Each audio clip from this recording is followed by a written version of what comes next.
Iron சத்து, தலைமுடி உதிர்தலை தடுக்கும். மிதமான சூடு பாலில் கலந்து பருகலாம். லயன் டேட் சிரப் தினமும் 2 spoon. Merry Christmas and Happy New Year from the Chennai Silks. Let the celebrations begin. No compromise. உங்க சைடுலயும் எங்க சைடுலயும். GT Holidays, South India's #1 travel brand. IBC Tamil நேயர்களுக்கு வணக்கம். இன்றைய நேர்காணலில் நம்மோடு தமிழக வெற்றிக் கழகத்தினுடைய பரப்புரை செயலாளர் திரு நாஞ்சில் சம்பத் அணிந்திருக்கார். பேசுகிறேன் சார். வணக்கம். வணக்கம். ஏன் தமிழக வெற்றிக் கழகம்? தமிழக வெற்றிக் கழகம் காலத்தின் தேவை, காலத்தின் கட்டாயம், காலத்தின் குரல். அதனால் தமிழக வெற்றிக் கழகத்தில் என்னை இணைத்து கொண்டதன் மூலம் என்னை புதுப்பித்து கொண்டேன், என்னை புனருத்தாரணம் செய்து கொண்டேன். அவமதிப்புகளிலிருந்தும் அவமானத்திலிருந்தும் ஒரு விடுதலை கிடைத்த உணர்வை பெற்றேன். வெறுக்கிற இடத்திலிருந்து விரும்புகிற இடத்திற்கு வந்தேன். திமுக இளைஞரணியினுடைய அறிவு திருவிழாவில் உங்களுக்கு பேச வாய்ப்பு கிடைச்சிருந்தா தமிழக வெற்றிக் கழகம் உங்களுக்கு ஒரு காலத்தின் குரலாக தெரிஞ்சிருக்குமா? உங்களை புதுப்பிக்க வேண்டிய ஒரு தேவை வந்திருக்குமா? இல்லை, நான் தமிழக வெற்றிக் கழகம் தொடங்கி அன்றே என்னிடத்தில் கேட்டார்கள். அன்றைக்கே நான் பிறப்புக்கும் எல்லா உயிர்க்கும்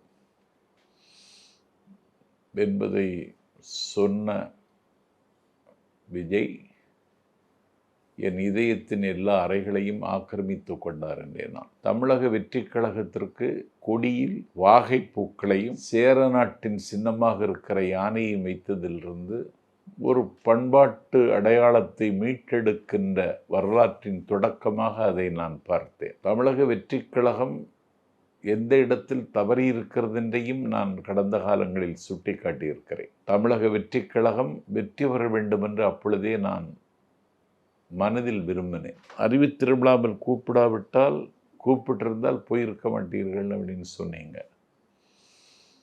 அறிவு திருவிழாவுக்கு முன்னாலே அவமானங்கள் நான் சகித்து கொண்டு தான் இருந்தேன். ஒன்று தான் அவங்கள்ட்ட யார்கிட்டையும் குறை காணுவது ஒன்றும் எனக்கு பழக்கம் இல்லை. ஆனால் தொடர்ந்து என்னை நிராகரிப்பதில் ரொம்ப ஈடுபாடு காட்டினார்கள். நான் அங்கே இயங்குவது யாரும் விரும்பவில்லையா, அந்த என்னை விரும்பாத மனிதர் யார் என்கிற ஆராய்ச்சிக்கும் நான் போக தயாரில்லை. ஒரு மேடை பொழிவனாக நாளை கடத்தினால் போதுமென்றால், அப்படி நாளை கடத்துவதற்கும் அவர்கள் வாய்ப்பும் வசதியும் செய்து தரவில்லை. அதனால் அது மட்டும் காரணம் கிடையாது. ஒரு அவமதிப்பது என்பது அவர்களுக்கு பழக்கம். அதிலே கொஞ்சம் அறிவார்ந்த தளத்தில் இயங்குகிறவன்னா அவங்கள பிடிக்காது அவங்களுக்கு. எடுத்துக்காட்டு சொல்லின் செல்வர் இவிக்கு சம்பத். சம்பத் அண்ணா இருக்கும்போதே வெளில போயிட்டார். இல்லை, அது வெளியேற்றினதே கலைஞர் தான். அவரை வெளியேற்றிட்டார். ஏன்னா இந்த திமுக மேடைகளுக்கு ஒரு பல்கலைக்கழக தகுதியை தந்தவர் சொல்லின் செல்வர் இவிக்கு சம்பத். 1957 முதல் நாடாளுமன்ற உறுப்பினர் சொல்லின் செல்வர் இவிக்கு Sampath. He is one of the DMK that have invaded Delhi. ஒரு நாடாளுமன்ற உறுப்பினர் எப்படி இருக்க வேண்டும் என்பதற்கு சம்பத்தை மனதில் வைத்து அண்ணா சொன்ன வாசகம் இது. அவரை வெளியேற்றிட்டாங்க. விருத்தப்பாவின் உச்சியை தொட்ட கால கவிஞன் கண்ணதாசனை வெளியேற்றிட்டாங்க.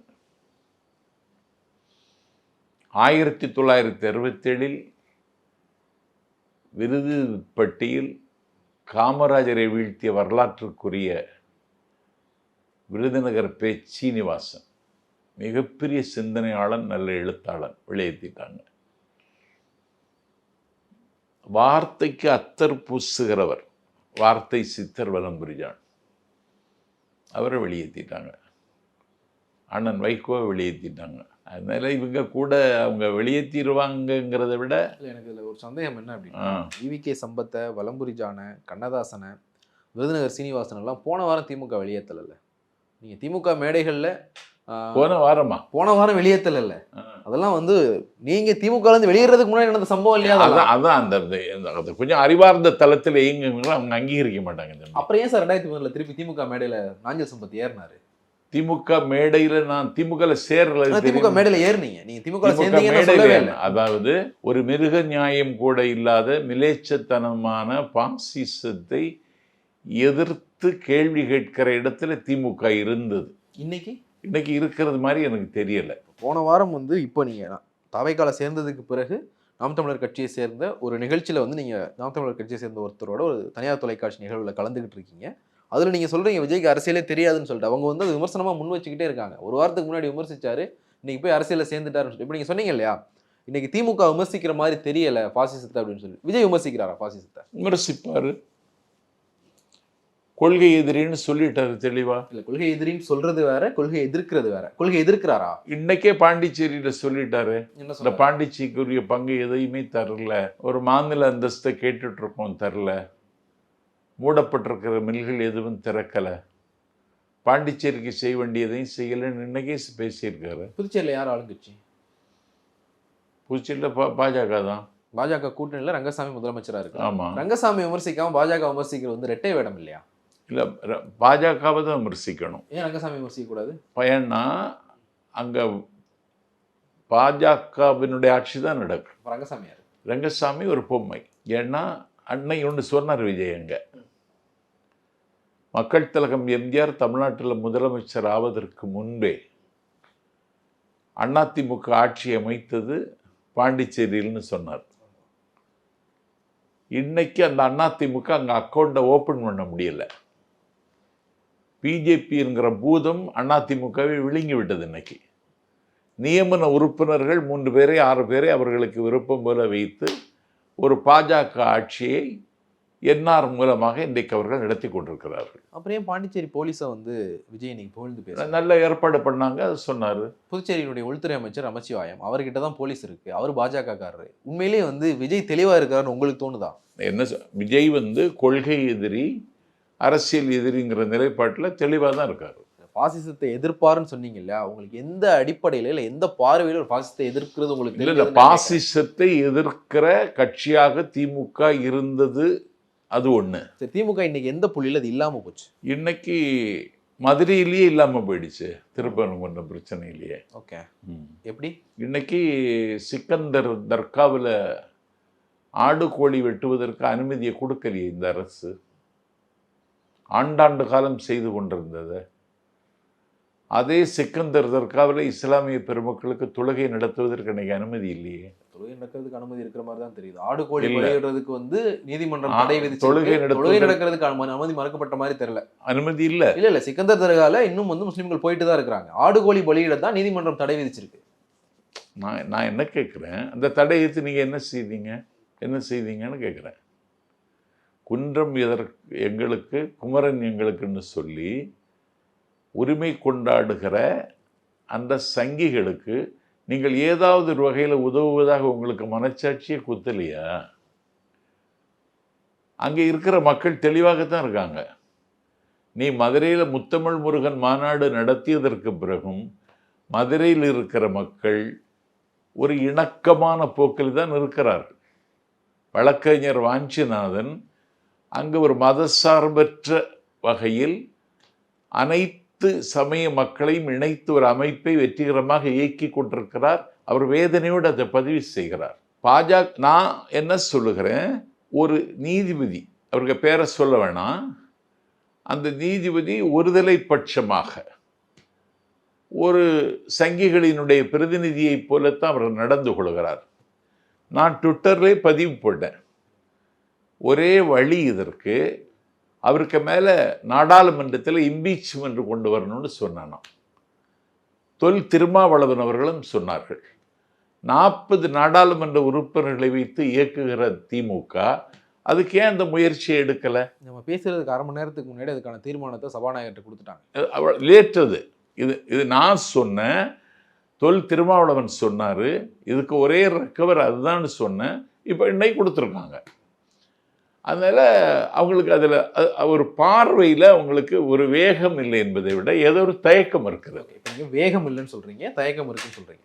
இவங்க நீதிமன்றம் ஒரு தீர்ப்பு கொடுக்குது, 144 இது பண்ணி அந்த தீர்ப்பை நாங்கள் அமல்படுத்த மாட்டோம்னு சொல்லிட்டு நாங்கள் வந்து கண்டெம்ப்டை கூட ஃபேஸ் பண்ணுறோன்னு சொல்லிட்டு திமுக ஒரு இதுக்கு போகுது. நீங்க சொன்ன மாதிரியே வந்து லேட்டா இருந்தாலும் இன்னைக்கு நாடாளுமன்றத்துல இம்பீச்மெண்ட் தீர்மானத்தை கொடுத்துட்டாங்க. அங்க வண்டி செல்ஃபே எடுக்கலையே. விஜய்க்கு திருப்பரங்குன்றன்ற வார்த்தை விஜயோட அறிக்கையில எங்கேயுமே நான் பார்க்கவே இல்லையே. பேசவே இல்லையே. நான் அவர் மௌனமாக இருப்பது நல்லதுன்னு 2-3 நாளா சொல்லிட்டு இருக்கேன். ஏன்? ஏன்னா அந்த பிரச்சனை கோர்ட்ல இருக்கு. ஒண்ணு, அதை பற்றி பேசக்கூடாது. 2வது, ஒரு திரிவுவாத சக்திகள் அவருடைய பேச்சை திரிச்சிருவாங்க. அதுல அவர் ரொம்ப ஜாக்கிரதையா இருக்கணும். சார் அவர் பேசக்கூட வேணாம். தெளிவா நாஞ்சில் சம்பத் இதுக்கு முன்னாடி கூட தாவேகாவினுடைய அறிக்கைகள் நிறைய பிழைகள்லாம் இருந்தது. நாஞ்சில் சம்பத் அவர்கள் இருக்காரு, அவரை தாண்டியா ஒரு தப்பான ஒரு அர்த்தம் வர்ற மாதிரியான ஒன்று அங்கேருந்து வந்துட போகுது. ஒரு பக்கம் அறிக்கை கொடுக்கறதுல என்ன சார் பிரச்சனை? யாருக்கு? விஜய்க்கு. இல்ல மௌனமாக இருப்பது நல்லதுன்னு முடிவெடுத்துட்டாரு. எல்லாத்துலயுமே வா திருப்பரம் ஒன்றும் பிரச்சனை இல்லை.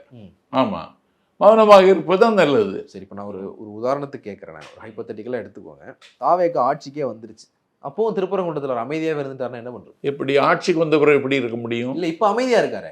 நீதிமன்றத்தினுடைய தீர்ப்பு வந்ததற்கு பிறகுதான் அவர் மௌனம் கலைக்க வேண்டும். அது வரைக்கும் அவர் மௌனமாகத்தான் இருக்க வேண்டும். நீதிமன்றத்தில் இருக்கிற விஷயங்களை பத்தி அவர் பேசினதே இல்லையா? இல்ல பேசியிருக்காரு, நிறைய பேசியிருக்காரு. இந்த பிரச்சனை நாஞ்சில் சம்பத் அவர்கள் ஒரு நீதிபதியை பற்றிய விமர்சனத்தை முன்வைக்கிறார். நான் பேரை சொல்ல விரும்பலன்னு சொல்லிட்டு ஒரு நீதிபதி ஒருதலை பட்சமா நடக்கிறார் அப்படின்ற ஒரு துணிச்சல் வந்து நாஞ்சில் சம்பத் அவர்களுக்கு இருக்குல்ல. அந்த கட்சியினுடைய தலைவர் விஜய்க்கு ஏன் அந்த துணிச்சல் இல்லாம போச்சு?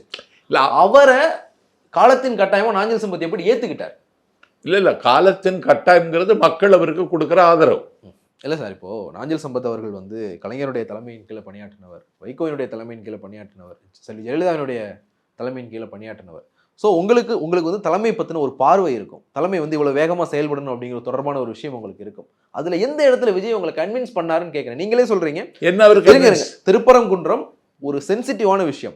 அதில் நீங்கள் தமிழ்நாட்டு ஆட்சிக்கு வரப்போறோன்னு சொல்றீங்க, நாங்கள் தான் எதிர்கட்சின்னு சொல்றீங்க, அதில் எதுவுமே பேச மாட்டோம்னு சொல்லி உட்காந்துக்கிட்டு இருந்துட்டு இதில் எந்த இடத்துல வந்து ஒரு சீரிய தலைமையா உங்களுக்கு அவர் தெரிஞ்சாருன்னு நான் கேட்குறேன். சீரிய தலைமையா அவர் மக்கள் ஏற்றுக்கொண்டாங்க. தம்பி, எப்படி ஏத்துக்கிட்டாங்கன்னா எப்படி சொல்றீங்க? எலெக்ஷனே நடக்கலையே. மக்கள் ஏற்றுக்கொண்டாங்க. நான் கேட்கறது இந்த கிரௌட நீங்க இதுக்கு முன்ன பார்த்திருக்கீங்களா?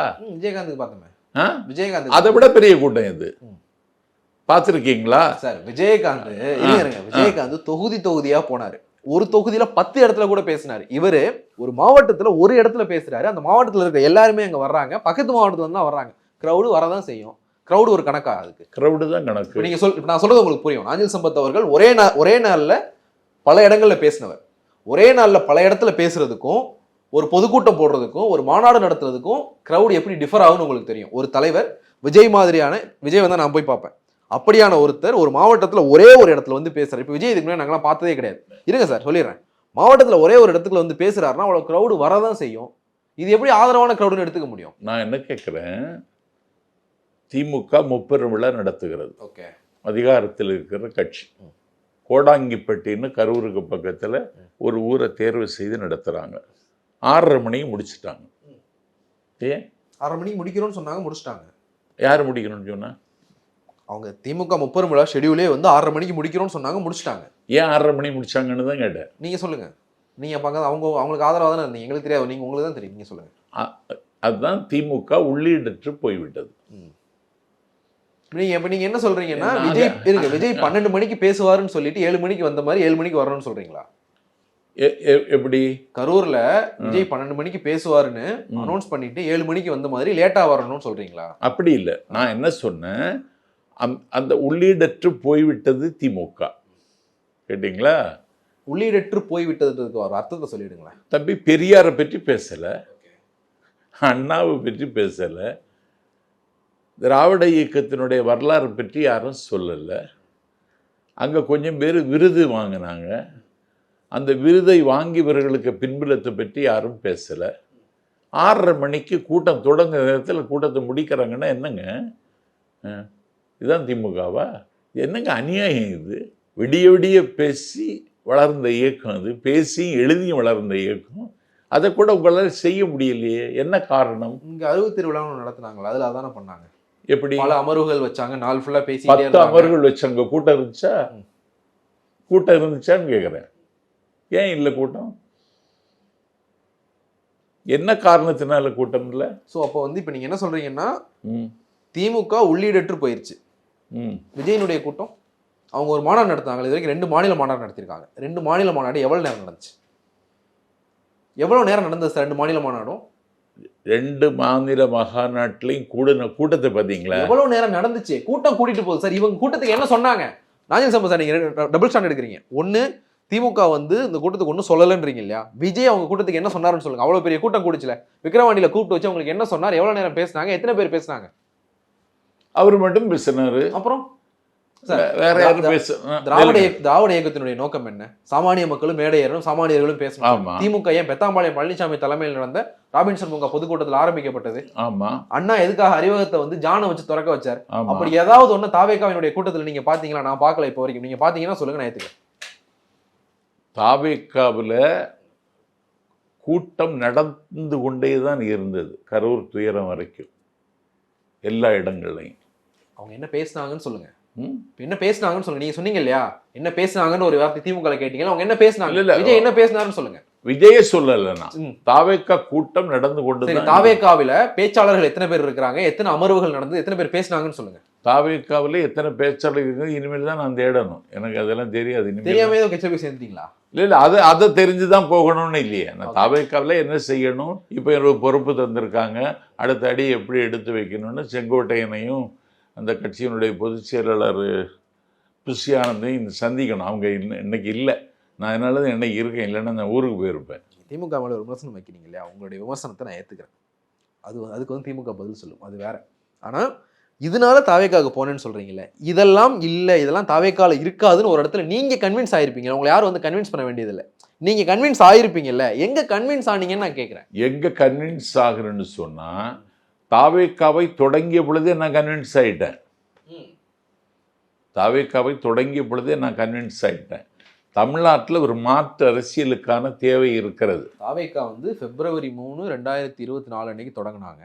நீங்கள் தாவேக்காவில் சேர்ந்தது December 5, 2025. ரெண்டுக்கும் இடையில வந்து 1 வருஷமும் 10 மாசமும் இருக்கு. 22 மாசம் யோசிச்சுட்டு இருந்தீங்களா? 22 மாசம் சேராததுக்கு என்ன காரணம்? நான் சேரணும்னு அவங்கள்ட்ட போய் மனு ஒன்றும் போடலை, கேட்டீங்களா? மனு ஒன்றும் போடலை. நான் அதை குறித்து தெளிவான பார்வை என்கிட்ட உண்டு. நான் அதை கண்காணிச்சுக்கிட்டே தான் இருந்தேன். இன்னைக்கு என்ன நிலவரம் அப்படின்னா, தமிழ்நாட்டில் ஒரு மாற்று அரசியலுக்கான தேவை இருக்கிறது. அதை இட்டு நிரப்பத்தான் அண்ணன் வைகோ வந்தார். வைகோ தோற்று போனால் அவருடைய கட்சி தொலைந்து போய்விட்டது. அதை இட்டு நிரப்புவதற்குத்தான் கேப்டன் விஜயகாந்த் வந்தார். அந்த கட்சி, அதுக்கு நிலைமை என்னன்னு உங்களுக்கு தெரியும்.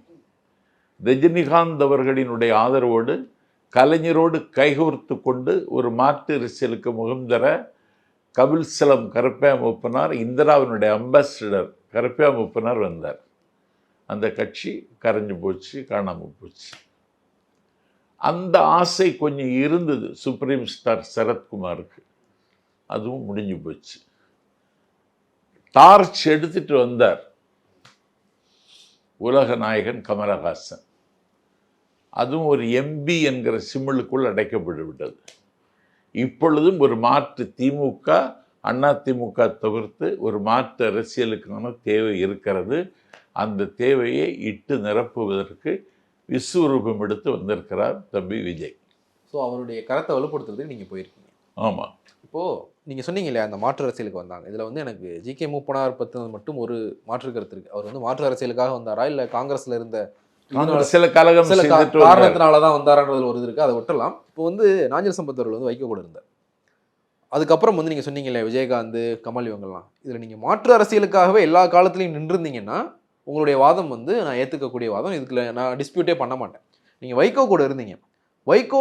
வைகோக்கும் உங்களுக்கும் பிரச்சனை வந்து நீங்கள் போனது அதிமுகட்டல்ல, ஜெயலலிதா கிட்ட தானே போனீங்க. அதிமுக தானே போய் சேர்ந்தீங்க. ஆமாம். அப்போ நீங்கள் எப்படி வந்து ஒரு மாற்று அரசியலுக்காக நான் இருந்தேன்னு சொல்ல முடியும்? இல்லை, வைகோ விட்டு நான் திமுகவுக்கு வரணும்னு தான் முடிவு பண்ணேன்.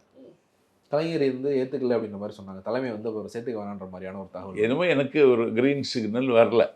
யாரோ என்ன சேர்க்கக்கூடாதுங்கிறதுல அங்கே இன்னும் தெளிவாக இருக்காங்க. அது வேற இருக்கட்டும். அவர் பேட்டி நான் கொடுத்துட்டேன் சன் நியூஸில். திமுகவுக்கு போகிறது மாதிரி ஒரு சூழலை நான் உருவாக்கிட்டேன். அப்போது தான் எனக்கு உயிருக்கு அச்சுறுத்தல் வந்தது. நான் அச்சப்படாதவன். ஜவஹர்லால் நேரு தன்னுடைய மகளுக்கு எழுதிய கடிதத்தில் அச்சத்தை விட்டுவிடு, மற்ற எல்லாம் உன்னை பின்தொடரும்னு எழுதினார். அதுதான் என்னுடைய வாழ்க்கையில் நான் நிறையாக வச்சுருக்கேன். நான் தனியாக தான் போகிறேன் இன்றைக்கும் பயணத்துக்கு. பல கொலை முயற்சிகள் நான் எதிர்கொண்டிருக்கிறேன். மரணத்தின் வாசல் வரைக்கும் போய் வந்திருக்கிறேன். ஆனால் உயிருக்கு அச்சுறுத்தல் வந்து ஒரு ஆபத்தான சூழல் வந்ததற்கு பிறகு அடைக்கலம் தேடி போனது மாதிரி தான் அண்ணா திமுகவுக்கு போனேன். ஆனால் அவங்க எனக்கு உரிய மரியாதை கொடுத்தாங்க. கேட்டிங்களா? மரியாதை கொடுத்தாங்க. அவங்க மறைவிற்கு பிறகு என்னால் அங்கே நீடிக்க முடியலை. நான் வெளியேறிட்டேன். இயங்க வேண்டும் என்றும் இருந்தேன். இயங்க வேண்டிய தேவையும் என் வாழ்க்கையில் இருந்துச்சு. அதுக்காக திமுக மேடையில் ஏறினேன். அவ்வளவுதான். தாவேக்காவுக்கு வந்து நீங்கள் சேர்ந்ததுக்கு வந்து மாற்று அரசியலுக்காகன்னு சொல்கிறீங்க. ஆனால் திமுக மேடையில் ஏறினேன், திமுக என்னை அசிங்கப்படுத்துச்சு, இன்னும் வந்து நான் அங்கே சேரக்கூடாதுன்னு யாரோ ஒருத்தர் நினைக்கிறாங்க அப்படிங்கிற விஷயங்கள்லாம் யாரோ ஒருத்தர் அது பேரெல்லாம் சொல்ல விரும்பலை. நான் யாரோ ஒருத்தர் தான் சொன்னீங்க, நீங்கள் பேரை சொல்லலை, நானும் எந்த பேரையும் சொல்லலை. ஸோ திமுக மேலே இருக்கிற ஒரு வன்மத்தினால, இல்லை திமுகவில் யாரோ ஒருத்தர் மேலே இருக்கிற வன்மத்தினால, வன்மம் ஒன்றும் இல்லை, வன்மம் சரி வருத்தத்தினால அதுக்கு பழி வாங்குறதுக்கு விஜய் யூஸ் பண்ண போறீங்களா? இல்லை, நான் ஒரு புதிய அரசியலை அவர் வென்றெடுப்பார்னு நான் நம்புகிறேன். அதற்கு வடிவம் தருவதற்கு என்னுடைய வார்த்தைகளை அர்ப்பணிக்க தயாராக இருக்கேன். அவ்வளோதான். விஜய்க்கு இருக்கிற ஆதரவு இருக்கு இல்லையா, அந்த ஆதரவான கூட்டம் வந்து பெரிய அளவில் சமூக வலைதளங்களில் இயங்குறவங்க. நாஞ்சில் சம்பத் அவர்கள் பற்றி சமூக வலைதளங்களில் நிறைய விமர்சனங்கள் இருக்கு, உங்களுக்கும் அது தெரியும். நீங்கள் வந்து 2 வெவ்வேறு காலகட்டங்களில் ஒரே வார்த்தைகளை பயன்படுத்தி பேசின பல வீடியோக்களை வந்து நான் பார்த்துருக்கேன். அதிமுக மேடையில் வந்து அண்ணா திராவிட முன்னேற்ற கழகம், திமுக வந்து ஒரு தரகு கடை, அதிமுக வந்து தமிழர்கள் கோட்டம், திமுக வந்து முத்தக்காட்சிகளால் நிரம்பியது, அதிமுக வந்து இரத்த சாட்சிகளால் வியாபிக்கப்பட்ட மாளிகை, திமுக எலெக்ஷனுக்காகவும் கலெக்ஷனுக்காகவும் இயங்குற கட்சி, அதிமுக சாக்ரிஃபைஸுக்காகவும் இன்னொரு வார்த்தை எதுவும் சொல்லியிருந்தீங்க, ஞாபகம் இல்லை, அதுக்காக இயங்குற ஒரு கட்சி அப்படிங்கிற மாதிரியான நிறைய விஷயங்கள் வந்து சொல்லியிருப்பேன். இதே வந்து திமுக மேடைக்கு போகும்போது அப்படியே இன்டர்சேஞ்ச் ஆயிருக்கும். அதிமுக வந்து தரகு கடை, திமுக வந்து தமிழர்கள் கோட்டம், அதிமுக வந்து முத்தக்காட்சிகளால் நிரம்பியது, திமுக வந்து இரத்த சாட்சிகளால் வியாபிக்கப்பட்ட மாளிகை அப்படின்னு சொல்லி இப்படியான ஒரு விமர்சனங்கள் நீங்கள் இதெல்லாம் என்னுடைய அர்த்தமுள்ள வசனங்கள். இது எழுதினதும் இயக்குனது நான் தான். அது சில பிராண்ட் இருக்கும். நிலத்தை நிராகரித்து விட்டு நதி நடக்க முடியாது, நீலவானத்தை அலட்சியப்படுத்தி விட்டு எங்கே தேவையோ அங்கே பயன்படுத்துகிறோம். இதில் வேற ஒன்றும் இல்லை எனக்கு. இல்லை, இப்போ தாவேக்காவுக்கு போகும்போது அந்த நம்பகத்தன்மை மக்கள்கிட்ட இருக்குமான்னு நான் கேட்குறேன். இல்லை, நம்பகத்தன்மை இருக்குமாங்கிறது ரெண்டாவது, அது என்னுடைய இயக்கத்தை பொறுத்து தான் இருக்க முடியும். இல்லை, இப்போது இயக்கத்தை பொறுத்துன்றதை தாண்டி இங்கே கட்சி மாறாதவங்க கிடையாது. காளிமுத்தவர்களில் தொடங்கி ஒரே மேடையில் வந்து மாற்றி திமுக மேடையில் அதிமுகவையும், அதிமுக மேடையில் திமுகவையும் ஒரே வார்த்தை சொல்லி திட்டுறதெல்லாம் வந்து இங்கே தமிழ்நாடு பார்த்த ஒன்று தான். ஆனால் அந்த காலகட்டம் வேற, இந்த காலகட்டம் வேற. இந்த காலகட்டத்தில் உங்களுக்கான கிரெடிபிலிட்டி இங்கே இருக்குமான்னு நான் கேட்குறேன். எங்க மக்கள் மத்தியிலே இருக்க வைப்பானோ நீங்கள் போக போக பார்த்துக்கிடுவீங்க. அதே மாதிரி வந்து நீங்கள் அதிமுகவில் சேர்ந்தப்போ எனக்கு உரிய மரியாதை கொடுக்கப்பட்டது அப்படின்னு சொன்னீங்க. உங்களுக்கு வந்து அப்போ ஒரு இனோவா காரும் வந்து தனியாக கொடுத்துருந்தாங்க. உங்களை அந்த பேரை சொல்லி இங்கே என்ன கேலி செஞ்ச இதுவும் வந்து நடந்தது. ஒரு 2015க்கு பிறகு, குறிப்பாக அந்த வெள்ளத்திற்கு பிறகான அந்த பேட்டி, பட்டத்து யானைகள் ஊர்வலம் வரும்போது அப்படி அந்த பேட்டி, அந்த பேட்டிக்கு பிறகான நாஞ்சில் சம்பத் அவர்களினுடைய உருவகம் அப்படிங்கிறது வந்து இவர் எந்த பக்கம் நிற்கிறாரோ அந்த மாதிரி பேசுவார் அப்படிங்கிற ஒரு இடத்துக்கு வந்து நகர்ந்துட்டாங்க. நீங்கள் வந்து சசிகலா அவர்கள் முதலமைச்சராக சட்டப்பேரவை கட்சி தலைவராக தேர்ந்தெடுக்கப்பட்டப்போ அன்னை தெரசாவோட சசிகலா ஒப்பிட்டு நீங்கள் பேசியிருந்தீங்க, எனக்கு அது ஞாபகம் இருக்கு. நான் அந்த இடத்துல இருந்து தான் கேட்குறேன், இப்போ நீங்கள் விஜய் பற்றி அன்னை தெரசாவோட ஒப்பிட்டு பேசலையே. அன்னை தெரசாவா ஆங் சான் சூகியான்னு ஞாபகம் இல்லை, நான் செக் பண்ணி சொல்கிறேன். 2 பேர்த்துல யாரோ ஒருத்தரோட கம்பேர் பண்ணி நீங்கள் பேசியிருந்தீங்க. இல்லை 2 பேர்த்துல யாரோ ஒருத்தரோட கம்பேர் பண்ணி பேசியிருந்தீங்க. இப்போ அப்படியான ஒரு இடத்துல இருந்து வந்து இப்போ நீங்கள் விஜய் என்ன பேசினாலும் சுகடையும் ஒப்பிட்டு பேசலை. இங்கே 2 பேர்த்துல யாரோ ஒரு பெரிய பெண் ஆளுமையோட நீங்கள் ஒப்பிட்டு பேசியிருந்தீங்க, நல்லா ஞாபகம் இருக்கு. அந்த வீடியோ நான் பார்த்தேன். இல்லை தம்பி, உங்களுக்கு ஞாபகம் இல்லை, ஆங் சான் சூகி பிரதமர் ஆக முடியாத ஒரு நெருக்கடி வருது, கான்ஸ்டியூஷனல் டிஸ்பியூட் வருது. 2 நாடுகளில் குடியுரிமை பெற்றவர், லண்டன்லேயும் மியான்மர்லேயும் குடியுரிமை பெற்றவங்க. அவங்க அங்கே பிரதமராக முடியாதுன்னு வருகிற பொழுது அவருக்கு ஆங் சான் சூயிக்கு தொண்டு ஊழியம் செய்த ஒருவரை ஹியூவா கொண்டு போய் அதிகாரத்தில் உட்கார வைக்கிறாங்க. அதை சசிகலாவோட ஒப்பிட்டு பேசுகிறேன். ஓகே, கேள்வி அதான். இப்படி ஒரு நம்ப முடியாத ஒப்பீடுகள் எல்லாம் செய்கிறவர் தான் நாஞ்சில் சம்பத் அப்படிங்கிற மாதிரியான விமர்சனம் இருக்கும்போது, இப்போ விஜய் பற்றி நீங்கள் என்ன பேசினாலும் அது அந்த இடத்துக்குள்ளே போய் விழுந்துடாதான் நான் கேட்குறேன். இவரை சீரியஸாக எடுத்துக்க வேண்டியது இடத்துக்கு மக்கள் நகர்ந்துட மாட்டாங்களா? இல்லை, இப்போ நீங்களே வந்து ஒரு பேட்டியில் சொல்லியிருப்பீங்க, துப்புனா தொடச்சிக்க அப்படின்னு சொன்னாங்க. ஆமாம். ஸோ இதில் ஒரு சீரியஸாக எடுத்துக்க வேண்டிய ஒரு ஆள் இல்லைன்ற இடத்துக்கு மக்கள் நகர்ந்துட்டாங்கன்னா அது என்னுடைய பேச்சையா? இல்லை உங்க பேச்சை சொல்ல, உங்களுடைய பேச்சு நீங்கள் பேசுனீங்கன்னா இன்னும் 3 மணி நேரம் உட்காந்து நான் கூட கேட்பேன். உங்களை நான் சொல்கிறேன். இல்லை நான் அதை எதிர்பார்க்கலையே. இல்லை அது இல்லாத பட்சத்தில் இவர் வந்து ஒரு சீரியஸான ஆள் இல்லை அப்படிங்கிற ஒரு கிரெடிபிலிட்டி போகிற பட்சத்தில் தாவேக்காவுக்கு நீங்கள் என்ன பெரிய பங்களிப்பை கொடுத்துட முடியும்னு நான் கேட்குறேன். இல்லை, தாவேக்கா புதிதாக தொடங்குகிற இயக்கம் தவளத் தொடங்கி இருக்கிறது. இந்த இயக்கத்தை வளர்த்து எடுப்பதற்கான வாய்ப்பும் சூழலும் தமிழ்நாட்டு அரசியலில் கனிந்திருக்கிறது. அந்த கடமையை செய்வதற்கு என்னை நான் அர்ப்பணித்துக் கொள்வேன், வேற ஒன்றும் இல்லை. திமுகவுக்கும் தாவேக்காவுக்கும் தான் போட்டி அப்படிங்கிற ஒரு இடத்துக்கு நகர்த்துறாங்க இல்லையா? இது நான் தான் அதை முதல்ல சொன்னேன். நீங்கள் தான் முதல்ல சொன்னீங்க, விஜய்க்கு முன்னாடியே சொல்லிட்டீங்களோ? ஆமாம், ஓகே, நான் தான் சொன்னேன். அப்போ அதிமுக வந்து ரொம்ப அண்டர் எஸ்டிமேட் பண்ணுற மாதிரி இருக்கு. அதிமுக அந்த இடத்த இழந்துட்டு.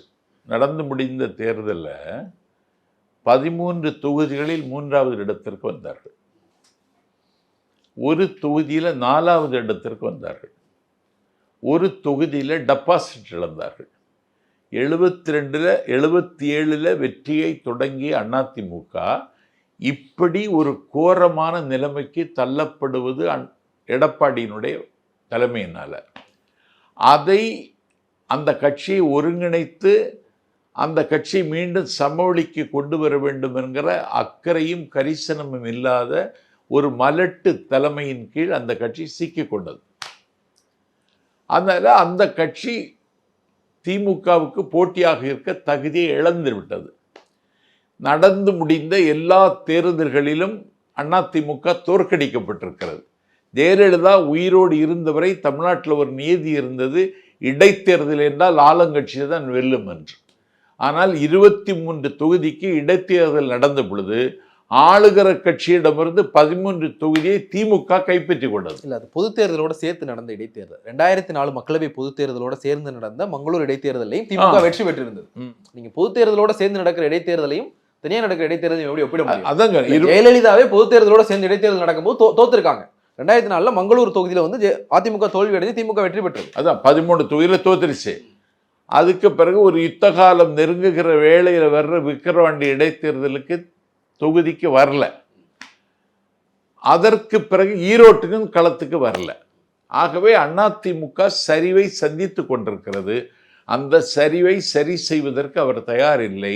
ஆகவே அந்த இடத்துல இன்னைக்கு சத்தம் இல்லாமல் மடை மாறிக்கொண்டிருக்கிறார்கள் அதிமுக தொண்டர்கள் தாவேக்காவுக்கு. அதனால திமுகவுக்கும் தாவேக்காவுக்கும் தான் போட்டின்னு நான் சொன்னேன். ஜெயலலிதா அவர்களும் எதிர்கட்சியாக இருந்தப்போ இடைத்தேர்தலில் புறக்கணிச்சிருக்காங்க 2006 to 2011 அந்த காலகட்டத்தில். அதே மாதிரி நாஞ்சில் சம்பத் அவர்கள் வந்து தமிழ்நாடு முழுக்க பயணித்தவர். தமிழ்நாட்டை உங்களுடைய பாதம் படாத ஊர்களே இல்லைன்ற அளவுக்கு வந்து நீங்கள் தமிழ்நாடு முழுக்க போயிருக்கிறீங்க. அதிமுகவினுடைய கட்டமைப்பு என்ன? ஒரு தேர்தலில் வந்து கட்டமைப்பு எவ்வளவு முக்கியம், பூத் கமிட்டி எவ்வளோ முக்கியம் அப்படின்றது வந்து உங்களுக்கு தெரியும். நீங்கள் தேர்தல் அரசியலுக்குள்ள வராதவராக இருந்தாலும் உங்களுக்கு அது நல்லா தெரியும். அதிமுகவுக்கு இன்றைக்கும் அந்த கட்டமைப்பு இருக்குது. அந்த அதிமுக வந்து இப்படி சர்வசாதாரணமாக தட்டி விடுறது சரியான ஒன்றா இருக்குமா? பூத்து கமிட்டி இருந்தால் ஜெயிச்சிடலாமாம்மா? பூத்து கமிட்டி இல்லாமல் ஜெயிக்க முடியுமா? ஜெயிக்க முடியுமே. ஜெயிக்க முடியுமே. எம்ஜிஆர் எப்படி ஜெயிச்சார் தெரியுமா? பூத்து கமிட்டி வச்சுருந்தார். அப்போ அதெல்லாம் கிடையாது தம்பி. ஒரு கட்சிக்கு வாக்களிக்கணும்னு ஒரு வாக்காளர் முடிவெடுத்துட்டு நான் ஓட்டு போட போகிறான். நீ பூத்து கமிட்டி என்ன பண்ண போகிற அவனை? அதெல்லாம் சும்மாங்க. அதெல்லாம் இவங்க நடத்துக்கிற நாடகம் அது. ஸோ தாவேக்காவுக்கு கட்டமைப்பே இல்லைன்னாலும் அது வந்து அதிமுகவை தாண்டிருச்சுன்னு சொல்கிறீங்க. ஆமாம். சரி சார், பார்க்கலாம். தேர்தல் நடக்குதுன்னு பார்ப்போம். உங்கள் இணைவு கருத்துக்கு மிக்க நன்றி. நன்றி. மற்றொரு நிகழ்ச்சி சந்திக்கலாம். நன்றி, வணக்கம். அயன் சத்து தலைமுடி உதிர்தலை தடுக்கும். மிதமான சூடு பாலில் கலந்து பருகலாம். லயன் டேட் சிரப் தினமும் 2 spoon. Merry Christmas and Happy New Year from the Chennai Silks. Let the celebrations begin. No compromise. உங்க சைடுலயும் எங்க சைடுலயும். GT Holidays, South India's #1 travel brand.